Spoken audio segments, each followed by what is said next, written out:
Bismillah, alhamdulillah, salatu wassalamu ala rasulillah wa ala alihi wa ashabihi wa man wala amma ba'd.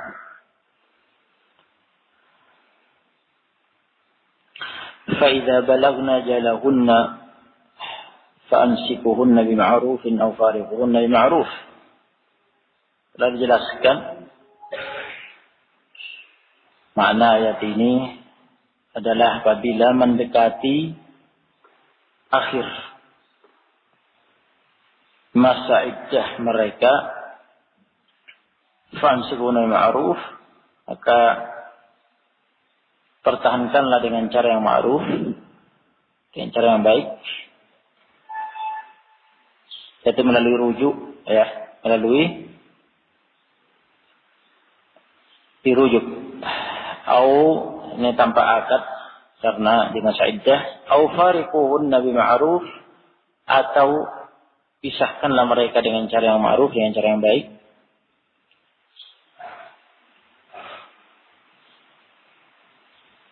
Dibiarkan berlalu masa iddahnya sampai akhir masa iddah, dan dengan itu lepas ikatan keduanya karena masa iddah sudah berakhir.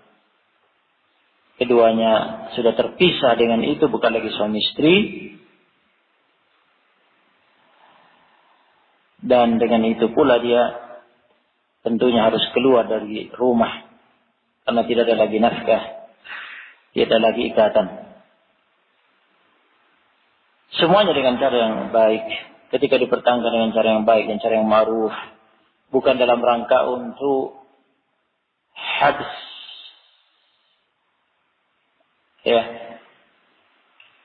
dalam rangka ditahan untuk dimudaratkan, la darar wa la dirar, tidak boleh memberi mudarat, sebenarnya tidak ingin rujuk, tetapi dirujuk hanya untuk dimudaratkan, untuk dipermainkan. Ini mungkar, bukan ma'ruf. Itu namanya al-imsak bil munkar, dan itu haram, tidak boleh. Nah, aw fariquna ma'ruf, atau pisahkanlah mereka dengan cara ma'ruf, berpisah dengan baik, biarkan habis masa iddah. Jika memang sudah tidak ada minat, ketertarikan, sudah tidak ada niat untuk membuka lembaran baru, memperbaiki apa yang lewat, dengan cara yang baik, tanpa kemungkaran, tidak menyisakan peperangan antara keduanya, saling menggunjing, saling membuka aib, saling mencaci maki, dan seterusnya. Nah,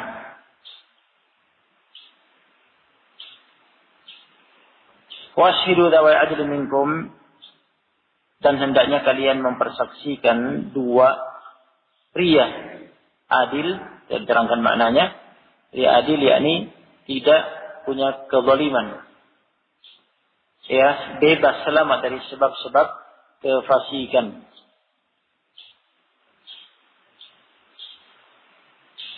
Nah, orang yang istiqomah, konsisten, konsekuen agamanya di atas ketaatan, sehingga dia berstatus adil. Nah, statusnya harus adil, jumlahnya dua pria yang adil di antara kalian, itu yang sah untuk jadi saksi. Karena persaksian itu amanah. Amanah yang bisa dipercaya adalah yang adil. Nah, wa aqimus syahadata lillah. Baik. Dan tegakkanlah persaksian karena Allah.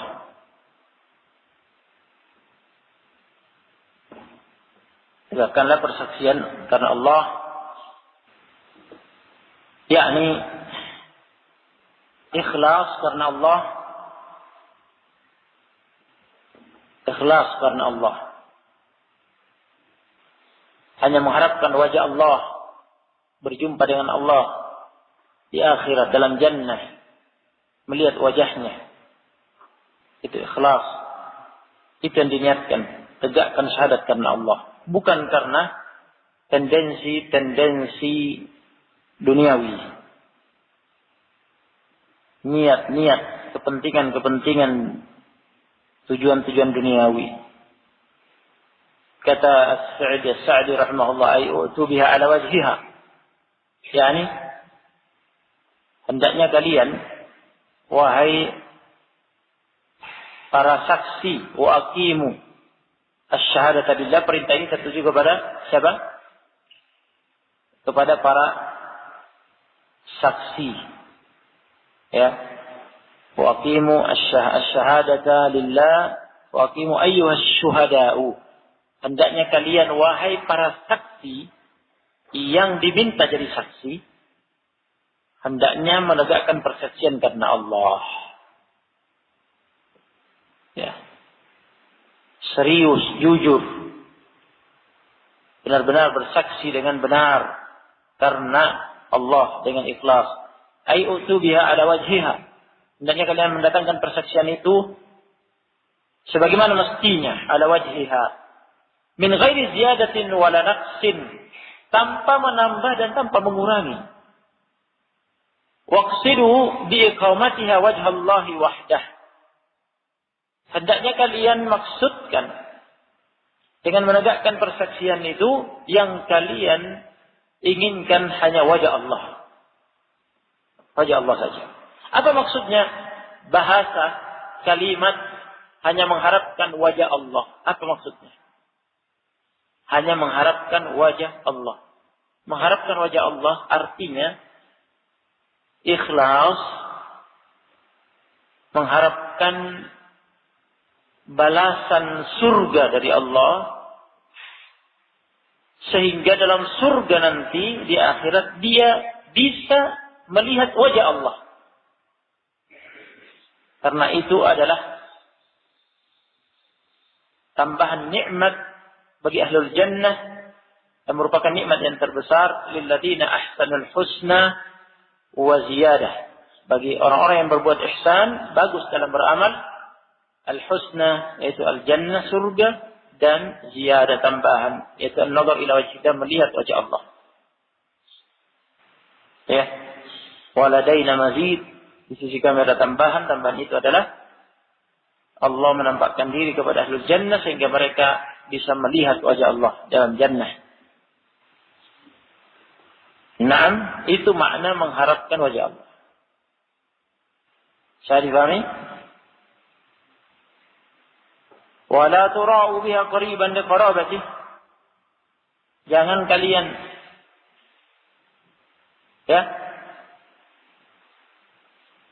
melihat, memperhatikan pada persaksian itu kepentingan kerabat, karena dia adalah kerabat. Wala sahiban li mahabbati, memperhatikan kepentingan teman,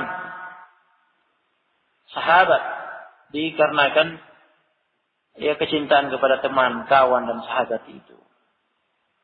Sehingga persaksiannya menyimpang. Membela kerabat keluar dari persaksian yang sebenarnya karena itu kerabat.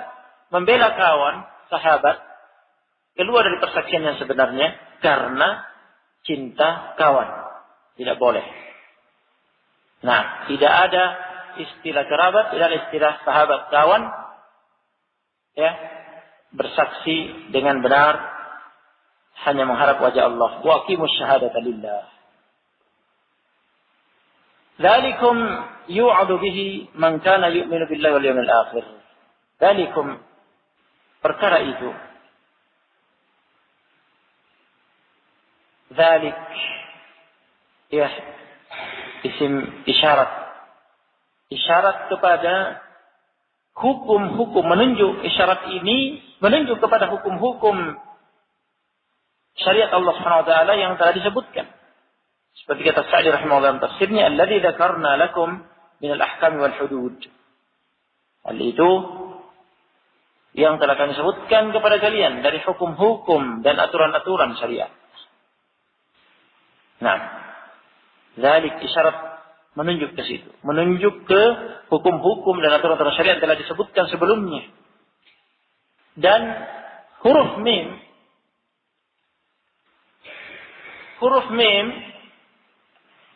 ini menunjukkan bahwa yang mukhatab adalah menunjukkan jama' itu kur, ya, kalian. Nah, kalian mewakili semuanya, dan ini meliputi laki-laki dan wanita. Nah, dari segi makna, meskipun diwakili dengan para pria, tetapi wanita mengikut. Karena huruf mim untuk jamak adzukur, sekelompok pria. Nah, dan wanita terwakili mereka. Wanita juga begitu masuk. Ya. Pula dalam hukum-hukum ini khitab tertuju kepada semuanya secara makna. Nah, tayyib yu'adu bihi man kana yu'minu billahi wal akhir. Hal itu yang disampaikan kepada kalian, yu'adu bihi, dinasihatkan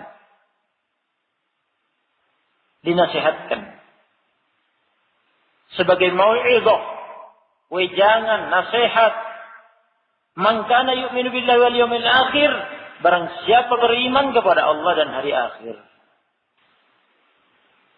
Barang siapa beriman kepada Allah dan hari akhir. Yang beriman kepada Allah, dia berharap kepada Allah dan dia takut darinya. Yang beriman dengan hari akhir, mengimani akan dibalas di hari akhir. Ya. In khairan fa khair wa in syarran fa syarr. Jika amalannya baik, maka dapat balasan yang baik. Apabila jelek, maka balasan yang jelek. Akan dibalas di hari akhir.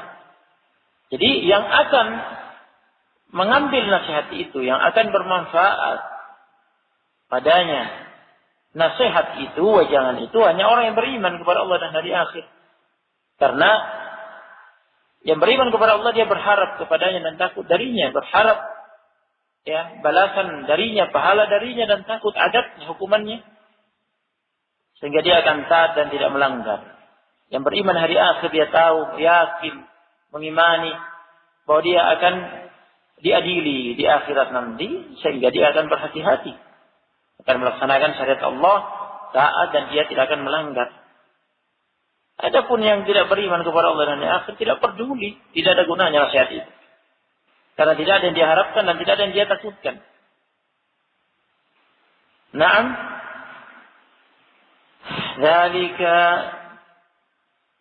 Dzalikum yu'adu bihi man kana yu'minu billahi wal yawmil akhir. Tadi sudah dijelaskan ya kenapa dzalikum dengan mim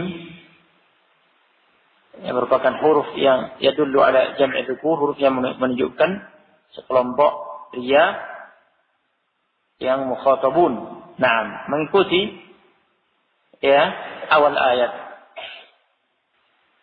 Famsikuhunna bima'rufin aw fariquhunna bima'ruf washhidu dhawi 'adlin minkum wa aqimus syahadata lillahi dzalikum. Nah, ini semua fa'il, subjek dari kata kerja disebutkan itu jam' dzukur. Nah, maka menyesuaikan dengan itu dzalikum. Baik. Yu'adu biman kana yu'min billahi wal akhir wa may yattaqillaha yaj'al lahu makhraja. Barang siapa bertakwa kepada Allah, Wa may yattaqillaha yaj'al lahu makhraja. Barang siapa bertakwa kepada Allah, niscaya Allah Subhanahu wa taala akan memberi makhraj baginya, memberi makhraj. Makhraj itu solusi, jalan keluar dari problem, muskilah, ya, yang menyulitkan hidup seseorang. Akan diberi solusi keluar dari kesulitan itu, dari kesempitan itu, dari problem itu, muskilah itu. Syaratnya bertakwa kepada Allah. Masih ada kelanjutannya, balasan bagi orang yang bertakwa, wa yarzuqhu min haitsu la yahtasib, dan seterusnya maknanya lebih mendalam, ya.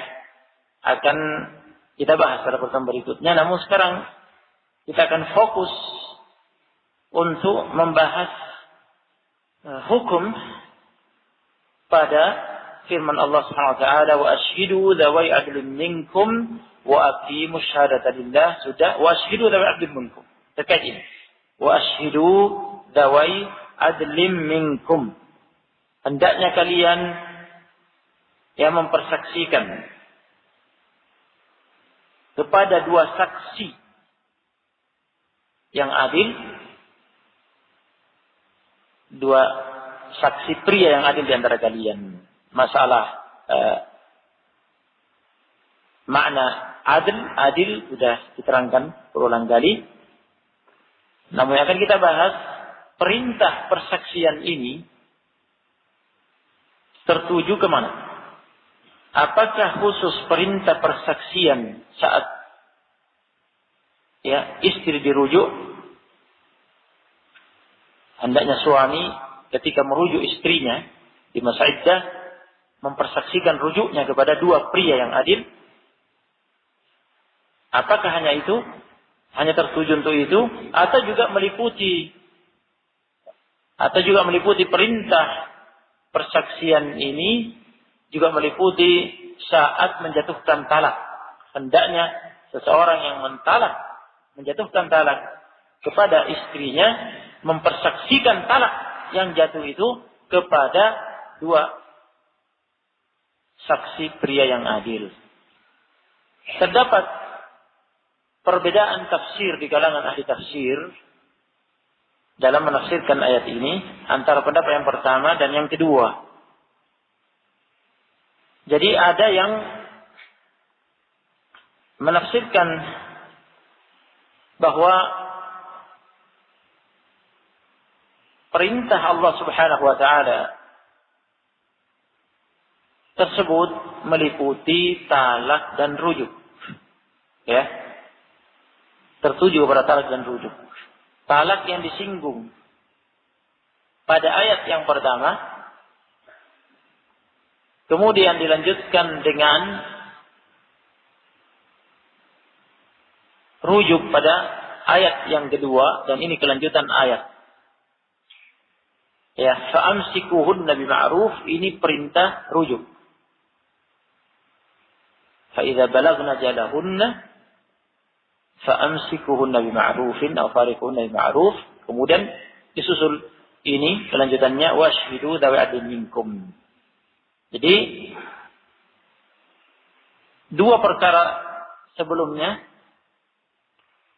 rujuk ini yang terdekat, masih bagian dari ayat ini, dan perkara talak pada ayat pertama difahami oleh sebagian ahli tafsir, perintah washhidu dzawi adlin minkum, hendaknya kalian mempersaksikan kepada dua saksi pria yang adil saat melakukan talak dan rujuk, meliputi dua hal tersebut. Ini tafsir yang dipilih oleh Sa'di rahimahullah dalam Tafsirul Karimur Rahman.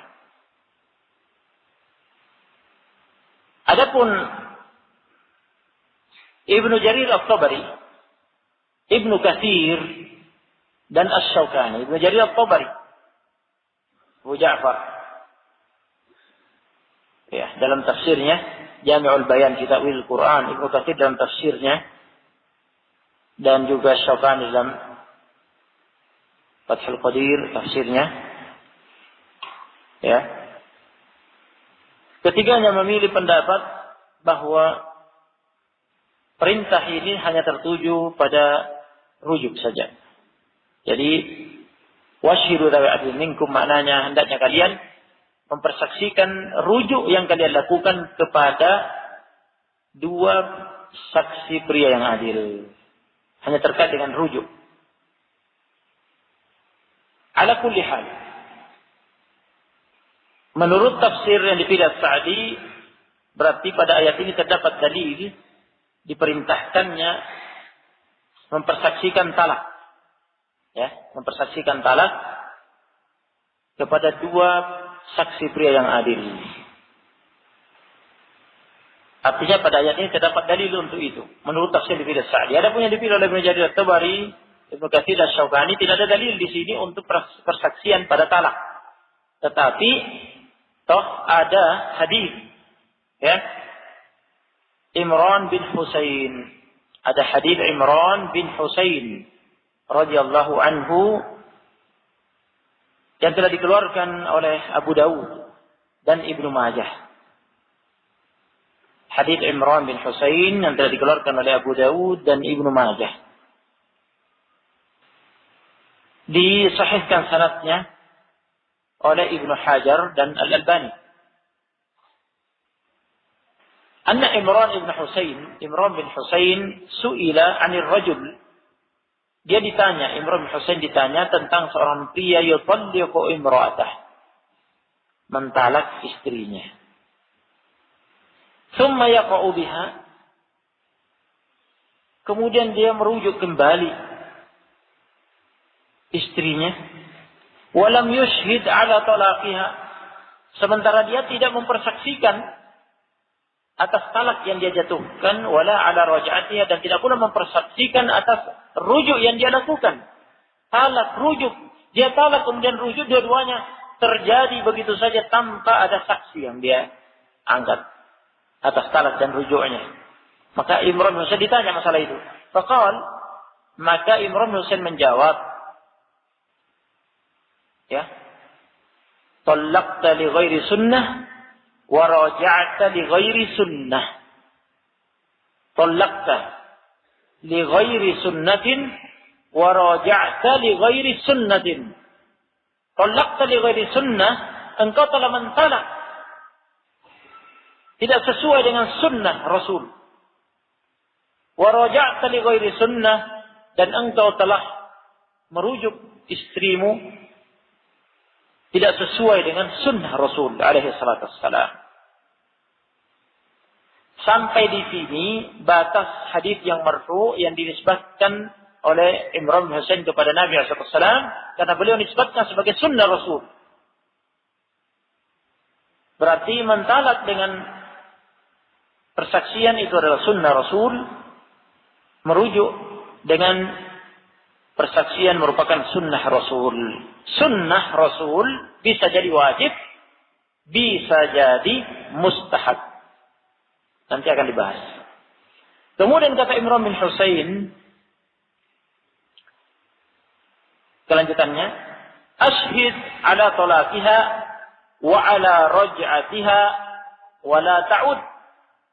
Ashhid, persaksikanlah, ala talaqiha, atas talak yang kamu jatuhkan padanya, wa ala raj'atiha, dan atas rujuk yang engkau lakukan padanya, wa la ta'ud, dan jangan kamu ulangi.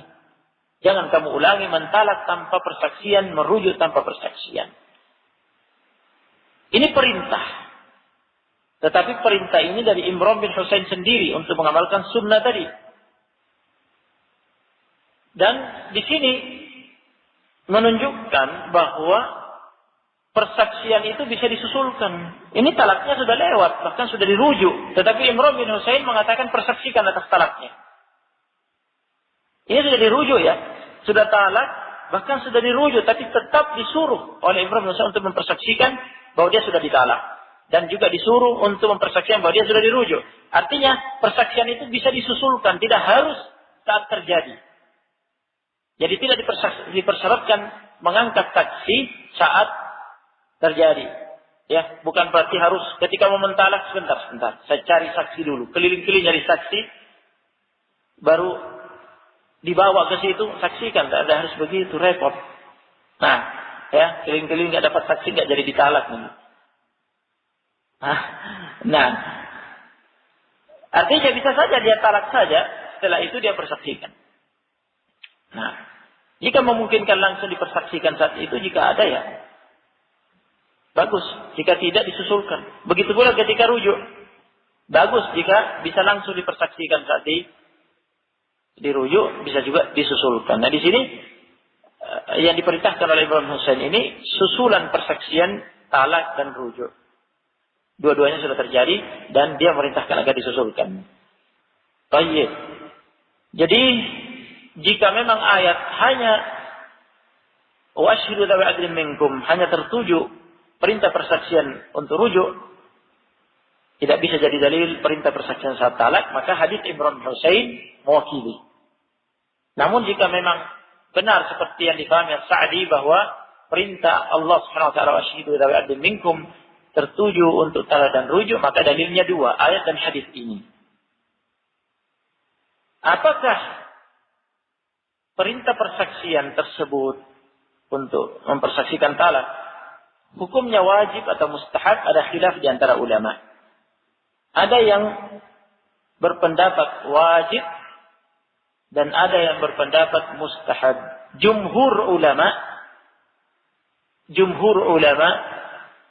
berpendapat mustahab. Bahkan Asy-Syaukani menukil ijma', kesepakatan ulama ijma' bahwa hukumnya sunnah. Namun nukilan Asy-Syaukani keliru. Ya, ada yang menyelisihi. Atha bin Abi Rabah berpendapat wajib. Ya.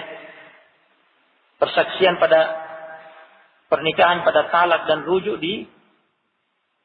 diwajibkan oleh Atha bin Abi Rabah. Al-Imam Syafi'i pendapat lamanya juga berpendapat wajib melakukan persaksian pada talak. Dan Ibnu Taimiyah memilih ini, namun pendapat Asy-Syafi'i yang terbaru ya hanya mengatakan mustahab, dan imam-imam yang lainnya, jumhur ulama, mayoritas ulama hanya mengatakan mustahab. Dan ini yang rajih insyaallah. Yang rajih mustahab, tidak wajib. Dalilnya, adapun perintah pada ayat jika memang mencakup talak, perintah ya pada asalnya menunjukkan wajib jika ada, kecuali jika ada dalil. Pada asalnya menunjukkan wajib kecuali jika ada dalil yang menunjukkan mustahab. Maka dibutuhkan dalil yang menunjukkan bahwa perintah itu bersifat mustahab, bukan wajib. Adapun hadis Imran bin Husain hanya penisbahan kepada sunnah Nabi. Talaqta li ghairi sunnah wa raja'ta li ghairi sunnah. Adapun sunnah meliputi wajib dan mustahab. Sunnah Rasul, ajaran Rasul, ada yang wajib, ada yang mustahab. Tetapi ayat jelas-jelas memerintahkan wasyhidu jika memang masuk dalam ayat. Adapun jika tidak masuk dalam ayat, maka lebih mudah. Andaikan masuk, maka perintah tersebut hanya menjadi mustahab. Karena pada hadis Ibnu Umar muttafaq alaih, masih ingat kasus Ibnu Umar mentalak istrinya saat haid, kemudian dilaporkan oleh Umar kepada Nabi SAW.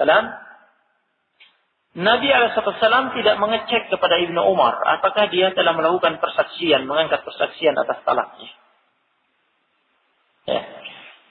Dan Ibnu Umar di situ telah melakukan suatu hal yang keliru, yang menunjukkan Ibnu Umar tidak memahami atau tidak mengetahui hal itu, ya, tentang larangan mentalak pada saat haid. Dan di situ Nabi SAW tidak mengecek kepada Ibnu Umar apakah dia telah mengangkat persaksian. Nah, ini dijadikan dalil oleh jumhur untuk mengatakan mustahab, dan sepertinya mustahab. Wallahu a'lam. Begitu pula halnya dengan perintah mengangkat persaksian atas rujuk yang dilakukan. Dan ayat jelas. Ya, ini tidak diperselisihkan bahwa wasyidu dzawi adlin minkum, jelas rujuk masuk di dalamnya ini disepakati. Nah, dan hadits Imran bin Husain juga tadi perintah bahwa mempersaksi atas rujuk adalah sunnah. Nah, di sini juga sama. Ada yang mengatakan wajib dan ada yang mengatakan mustahab. Ya, dan juga yang benar di sini adalah mustahab karena rujuk adalah hak suami. Alasan-alasannya, hujah-hujahnya, rujuk adalah hak suami untuk mengambil kembali, ya, menarik kembali, menggenggam kembali miliknya. Karena itu masih istrinya, akad belum lepas, masih masa iddah. Dia ingin menggenggam kembali miliknya, dia kembalikan lagi ke sisinya tanpa dipersyaratkan kerelaan istri dan pengetahuannya. Istri tidak mau dirujuk, tidak bisa. Saya tidak mau dirujuk, nggak bisa. Nah, jika suami merujuk maka dia harus kembali, rela atau tidak. Ya, oleh karena itu melakukan rujuk dan tanpa sepengetahuan istri juga sah, meskipun dia tidak tahu kalau dia sudah dirujuk. Nah, saat diberitahu dia harus kembali. Nah, beda dengan akad nikah ya, harus dengan kerelaan dan sepengetahuan. Tapi rujuk tidak, karena sifatnya adalah mengambil, menggenggam kembali milik yang telah dimiliki melalui akad, dan akadnya belum lepas karena masih masa iddah. Sehingga di sini tidak diwajibkan harus persaksian. Nah, begitu pula hadis Ibnu Umar. Nabi memerintahkan kepada Ibnu Umar kan, murhu falyuraji'ha. Nabi mengatakan kepada Umar, perintahkan kepada Ibnu Umar agar dia merujuk istrinya. Nabi hanya memerintahkan kepada Ibnu Umar untuk merujuk istrinya tanpa menyuruh Ibnu Umar untuk mempersaksikan rujuknya. Menunjukkan bahwa mempersaksikan rujuk tidak wajib. Karena Nabi tidak memerintahkan hal itu kepada Ibnu Umar. Nah, jadi kesimpulannya, ya, ini dan ini juga pendapat jumhur pada rujuk, bahwa mempersaksikan rujuk hukumnya mustahab, itu juga pendapat jumhur. Jadi pada dua masalah kita dua-duanya pendapat jumhur. Adapun rincian mazhab terlalu panjang. Yang penting pegang ini mazhab jumhur, ya, bahwa mempersaksikan talak dan rujuk hukumnya mustahab.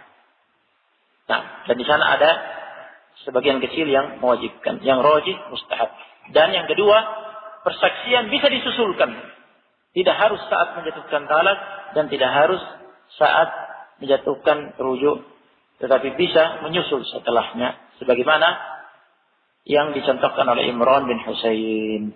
Barakallahu fikum. Dan selesai masalah ini. Tafadhal subhanallahi wa bihamdihi, asyhadu an la ilaha illa anta, astaghfiruka wa atubu ilaik.